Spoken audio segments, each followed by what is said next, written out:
BJP राष्ट्रीय उपाध्यक्ष दिलीप घोष हमारे साथ जुड़ चुके हैं। दिलीप जी, बहुत स्वागत आपका टाइम्स नाउ नवभारत पर। आज की घटना, आज की तस्वीरों का जो लगातार जिक्र हो रहा है सर, सबसे पहले मैं जानना चाहूंगा सिर्फ आप ही की ज़बानी कि उस वक्त हुआ क्या था वहां पर। देखिए, आज उपचुनाव का अंतिम दिन था प्रचार का। तो हम लोगों ने 80 बूथ में 80 कार्यकर्ताओं को उतारे, जो डोर डोर प्रचार करेंगे, घर घर जाके पंफलेट देंगे, वोटर स्लिप बांटेंगे। और सुबह से शुरू हुआ था। मैं जाने से 1 घंटा पहले माननीय अर्जुन सिंह एमपी का ऊपर अटैक हुआ। उनको घेर करके काला झंडा दिखाना, गोबैक करना, धक्का मुक्की करना, उनको प्रचार से और दूर रखा गया। उसको निकलना पड़ा वहां से। मैं वहां से क्रॉस कर रहा था। फिर मैं वहां थोड़े दूर में एक बाजार में जाके मैं ऐसे घर घर जाके प्रचार कर रहा था। वहां माइक लेके आ गए लोग गाड़ी के साथ और स्लोगनबाजी करने लगे। फिर भी हम चालू रखे, तो बाद में हमको घेर करके हमारे कार्यकर्ताओं को मारने लगे। रास्ता में पटक पटक कर पीटा, सर फोड़ दिया, लोहलुहान कर दिया। महिला कार्यकर्ता साथ भी धक्का-धक्की की। फिर मेरे ऊपर अटैक होने लगा, मेरे को धक्का मारने लगे। सुरक्षा कर्मी उसको रोकने का प्रयास किया, उनके साथ हाथापाई हुई और बाद में उनको बंदूक भी निकालना पड़ा, नहीं तो हम वहां से निकल ही नहीं पाते। ये परिस्थिति है। ये कोई सभा समिति जुलूस नहीं था। 4-5 लोगों को लेकर हम लोग प्रचार कर रहे थे, जो कि इनकी अनुमति से, चुनाव कमीशन की। और उसमें भी इस प्रकार गुंडागर्दी और आक्रमण होता है तो प्रशासन पर भरोसा नहीं है और चुनाव भी संभव नहीं लग रहा है। जी, मुझे सर बताइए, जहां तक मेरी जानकारी वो ये कि किसी भी व्यक्ति को कोई विशेष सुरक्षा मिलती है तो उसमें सुरक्षा कर्मियों के साथ साथ जो स्थानीय पुलिस होती है, दोनों के कोऑर्डिनेशन के साथ सुरक्षा दी जाती है। आपके साथ अपने सुरक्षा कर्मी तो थे, जो स्टेट पुलिस थी, स्थानीय पुलिस थी, उसका रोल क्या रहा था उस वक्त पर? स्टेट पुलिस का कोई जवान थे नहीं। एक स्पेशल ब्रांच के वहां सिविल ड्रेस में कोई थे, जो आके इसको रोकने का प्रयास किया तो उसको खूब पीटा गया। तो इस प्रकार से पुलिस प्रशासन की इतनी कमजोरी और लापरवाही, और इसमें पहले दिन से ही हमारे कार्यकर्ताओं को रोका जा रहा है। चुनाव जब से शुरू हुआ है, हमारे कैंडिडेट को रोका गया है। हमारे प्रदेश अध्यक्ष जी गए तो उनको भी रोका गया है। चुनाव में विशेष जगह को घुसने की अनुमति नहीं है। और इसलिए आज जानबूझकर हम लोग गए थे कि बस्ती बस्ती में प्रचार करेंगे। उसके बाद ये सब घटना हुआ। इस प्रकार हिंसक और जो उत्तेजित परिस्थिति है, इसमें कैसे फ्री फेयर इलेक्शन संभव, मुझे मालूम नहीं हो रही है। और इसलिए हम लोगों ने अभियोग भी किया है चुनाव कमीशन में। जी, तो आप लोग चाहते हैं कि चुनाव टाला जाए, तिथि आगे बढ़ाई जाए?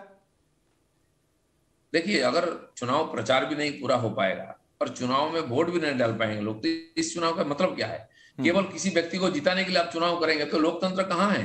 लोकतांत्रिक अधिकार से लोगों को वंचित करके किसी को नेता बनाना, मुख्यमंत्री बनाना ही चुनाव कमीशन का मुझे लगता है कि काम नहीं है। इसलिए उनको देखना चाहिए कि सच में परिस्थिति ऐसी है क्या, लोग वोट डाल पाएंगे? मुझे नहीं लग रहा है। इसलिए मैंने डिमांड किया इसको स्थगित किया जाए। और भी 5-6 बाई इलेक्शन लंबित है, साथ में करो। मैं सर ये भी जानना चाहूंगा आपके कि उस वक्त जब भीड़ वहां पर जुटी, वो सामान्य लोग थे कि टीएमसी कार्यकर्ता थे? और इसी के साथ मेरा सवाल ये भी कि हमला सिर्फ आपके ऊपर हुआ या बीजेपी के ऊपर, बीजेपी के जो बाकी लोग वहां पर थे उनके साथ भी मारपीट करने की कोशिश की गई? देखिए, वही लोग 1 घंटा पहले झंडा के साथ हमारे अर्जुन सिंह को रोक रहे थे। चाहे तो मैं आपको वीडियो भेज दूंगा, क्योंकि मैं वहां उपस्थित हो गया तो मैंने वीडियो किया। उनका भी वीडियो मीडिया में चल रहा है। वही लोग 1 घंटा के बाद मैं जहां शुरू किया वहां आके पहुंच गए और हमको धक्का मुक्की किया, मारपीट की। मेरे को तो धक्का ही मारा, क्योंकि 5-6 सुरक्षा कर्मी मेरे साथ थे, वो हमको बचाव कर रहे थे। लेकिन मेरे साथ जो बाकी कार्यकर्ता जो साथ चल रहे थे, 5-7 लोग, उनको खूब मारा पीटा गया। आप देख रहे हैं हॉस्पिटल में भर्ती है, वो सीरियस कंडीशन में। महिलाओं को धक्का मुक्की किया गया है। तो वो बेचारों को बचाने का संभव नहीं हो पाया, क्योंकि काफी संख्या में गुंडे थे और जो उस क्षेत्र को हमेशा उत्तेजित करके रखे। कोई पार्टी को, किसी कार्यकर्ता का ना मीटिंग सीटिंग ना कोई कार्यक्रम करने देते हैं। आज जब हम लोग निकले और डोर डोर तो पहुंच गए तो उतारू हो गए मारपीट में और हमको वहां निकलने के लिए मजबूर किए।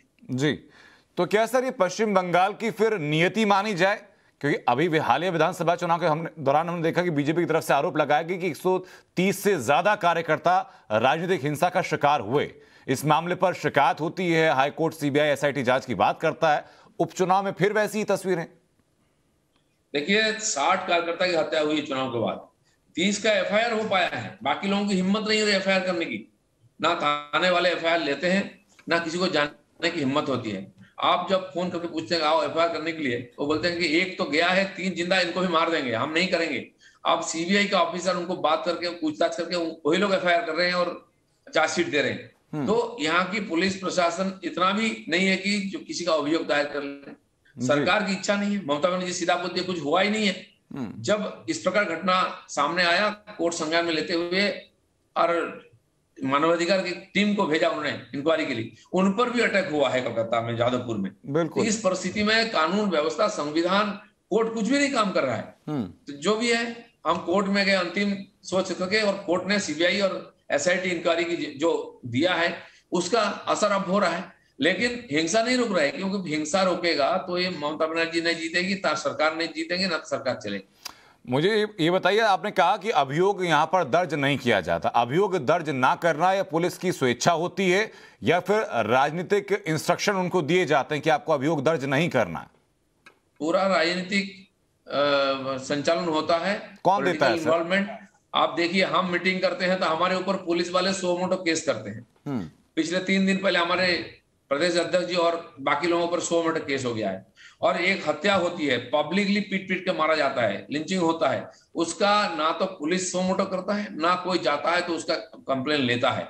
और ये करीब 12,000 इस प्रकार हिंसक घटना जो हमने अभियोग दर्ज करने के लिए गया तो नहीं लिया, तो मानवाधिकार commission, SC ST OBC minority बाल अधिकार कमीशन में हमने उसका भेजा। आज कोर्ट ने उसको स्वीकार करते हुए उसका ऊपर इंक्वायरी का आदेश दिए हैं। इससे पता चल रहा है कि यहाँ की पुलिस प्रशासन पूरी राजनीतिकरण हो गया है और टीएमसी पार्टी का ही पार्ट बन चुकी है। जी, तो ये मुकदमा दर्ज ना करने की इंस्ट्रक्शन कौन देता है सर? ममता बनर्जी खुद देती हैं, आपका कहना ये है, या उनके बिहाफ से कोई और है जो पूरा संचालित करता है? नहीं, ममता बनर्जी खुद गृह मंत्री है, पुलिस मंत्री है, ये तो उनके ऊपर ही जाता है। आप देखिए, पिछले 2-3 साल से बंगाल की जो crime report central crime bureau में इसका दर्ज नहीं होता है, इसलिए पता ही नहीं चलता बंगाल में कितना होता है। केवल इस चुनाव के बाद ही 4-5 महीना में अगर 12,000 से ज्यादा इस प्रकार क्राइम हुआ है, उसमें रेप मर्डर भी है, तो आप कल्पना कर सकते हैं साल भर कितना होता है। इसीलिए ममता बनर्जी, इनकी सरकार कभी भेजती नहीं रिकॉर्ड, क्योंकि थाना में रिकॉर्ड होता ही नहीं, तो आपको रिकॉर्ड मिलेगा। विधानसभा चुनाव के दौरान जब राजनीतिक हिंसाएं लगातार हो रही थी सर, उस वक्त तो बीजेपी की तरफ से कहा गया था कि चूंकि टीएमसी कार्यकर्ताओं को हारने का डर सता रहा है इसलिए हिंसाएं की जा रही हैं। क्या भवानीपुर में भी यही आरोप रहेगा आपका? बिल्कुल सही है, क्योंकि ममता बनर्जी हार चुकी है बीजेपी के सामने नंदीग्राम में, और जो भवानीपुर छोड़ के वो चले गए थे, फिर वहां आना पड़ा। और ये भवानीपुर सीट में 2014 लोकसभा में लोगों ने बीजेपी को लीड दिया था, इतिहास भी उनको मालूम है, इसलिए यहाँ जीतना इतना आसान नहीं होगा, उनको मालूम है। और बीजेपी पूरी शक्ति से लगी है, तो इसलिए किसी भी कीमत पर चुनाव जीतना उनको मजबूरी है, और इसीलिए ये सारे मामला जो हो रहा है। आज के हालिया घटनाक्रम के बारे में एक सवाल और सर, कि वहां पर जब हमारी टीम्स पहुंची थी तो कई लोगों का कहना यह भी था कि दिलीप घोष जी आए थे, किसी वैक्सीनेशन सेंटर पर गए थे, वहां मौजूद लोगों के साथ उनकी कोई बहस हुई, उसके बाद ये पूरा हंगामा हुआ, ऐसा कुछ हुआ था? रास्ते में लोग लाइन में खड़े थे वैक्सीन के लिए, मैं उनसे भी बात किया, नमस्ते किया, लोगों ने मेरे साथ फोटो भी खींचा, उनको मैंने पंपलेट भी दिया। और ये मेरी काम है, जो चुनाव के वहां के वोटर से उनसे बात करना, मिलना, इसमें कोई पाबंदी थोड़ी ना है। और इससे मुझे लगता है उनको ज्यादा कष्ट हुआ कि कैसे लोगों से मिल गया वो, उसके बाद मेरे ऊपर अटैक हुआ। तो ये जो लॉजिक देते हैं, इसका मतलब वो नहीं चाहते हैं कि फ्री फेयर इलेक्शन हो, लोगों से हम मिले, हमको लोगों से दूर रखने के लिए इस प्रकार हिंसा घटना घटाया जाता है। जी, भवानीपुर के बारे में कहा जाता है सर कि वो ममता बनर्जी का गढ़ रहा है, उनकी राजनीति जो मजबूत हुई है उसकी रीढ़ की हड्डी भवानीपुर की जमीन को कहा जाता है। बीजेपी के राष्ट्रीय उपाध्यक्ष के तौर पर वहां इलेक्शन कैंपेन भी कर रहे हैं, कितने प्रतिशत उम्मीदें आपको हैं कि प्रियंका टिबरेवाल वहां से जीत दर्ज करने में कामयाब हो पाएंगी? देखिए, चुनाव में ममता बनर्जी इस बार हार जाएंगे, किसको उम्मीद थी? हारा है, और बीजेपी के सामने हारा है। उनको लगा था कि कहीं भी जीत सकते। मैंने घोषणा किया था बंगाल में किसी भी सीट आपके लिए सेफ नहीं है, और मेदिनीपुर के लोगों ने वही करके दिखा दिया है, नंदीग्राम के लोगों ने। अब उनका कॉन्फिडेंस लेवल बहुत डाउन हो गया है, इसलिए भवानीपुर में जितना उनके लिए भी मुश्किल होगा ये मालूम है, इसलिए हिंसा का अवतारणा हो रहा है। एक एलिगेशन सर ये भी है कि बीजेपी ये जांच रही है, बीजेपी को लग रहा है कि शायद चुनाव जीतना मुश्किल हो, इसलिए दिलीप घोष जी ने ये आवाज उठाई कि भाई चुनाव को टाल दिया जाए। नहीं, ये तो ठीक है, लेकिन पहले दिन से ही हम चुनाव में लगे हुए हैं। जब हमारा कैंडिडेट घोषणा नहीं हुआ था, वो लोग बोल दिए थे कि बीजेपी को कैंडिडेट नहीं मिलेगा ममता बनर्जी के सामने, जमानत जब्त हो जाएगा। लेकिन जैसे कि कैंडिडेट उतारा तो उसको रोकने में लगे हैं। जैसे पार्टी प्रचार में जुटी तो हमारे कार्यकर्ताओं पर आक्रमण होने लगा, मारपीट होने लगा, रोकने लगे।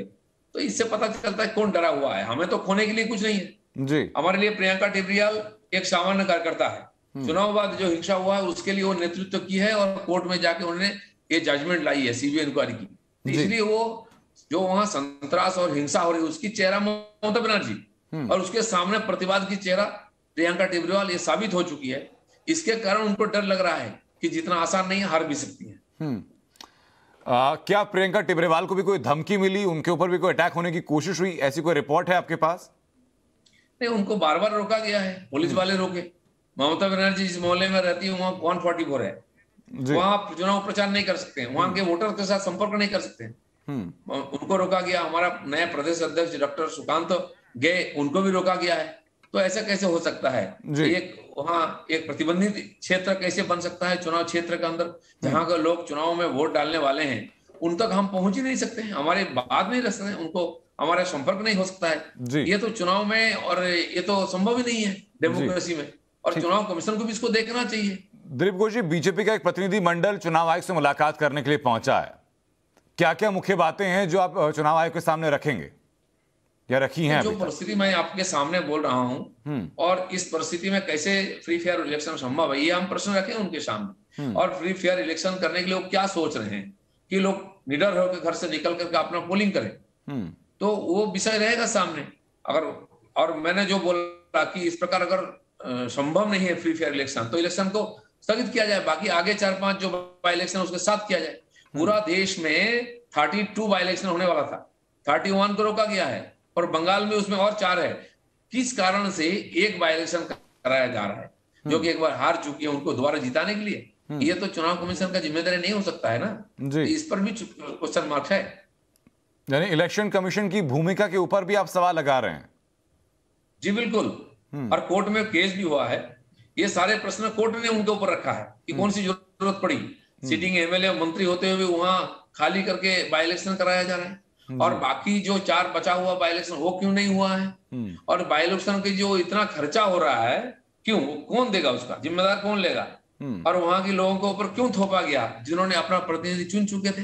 ये सारी प्रश्न कोर्ट ने की है, और चुनाव कमीशन को मुझे लगता है उनके पास सही उत्तर भी नहीं होगा, और वहां की जजमेंट अभी लंबित है। ठीक है सर, बहुत बहुत शुक्रिया दिलीप घोष जी आपका हम तो जोड़ने के लिए, अपनी बातें रखने के लिए। लेकिन आपने जो इलेक्शन कमीशन के बारे में बात कही, विडंबना इलेक्शन कमीशन के लिए बन जाएगी, क्योंकि बाकी विरोधी दल कहते हैं कि इलेक्शन कमीशन बीजेपी के हिसाब से काम करता है, उनको तब शक है। बीजेपी भी कहते हैं कि इलेक्शन कमीशन सही काम नहीं कर रहा है, तो विडंबना इलेक्शन कमीशन के लिए भी हो जाएगी। बहुत बहुत शुक्रिया, धारणा बदलना चाहिए। जी बहुत शुक्रिया सर आपका हम तो जुड़ने के लिए।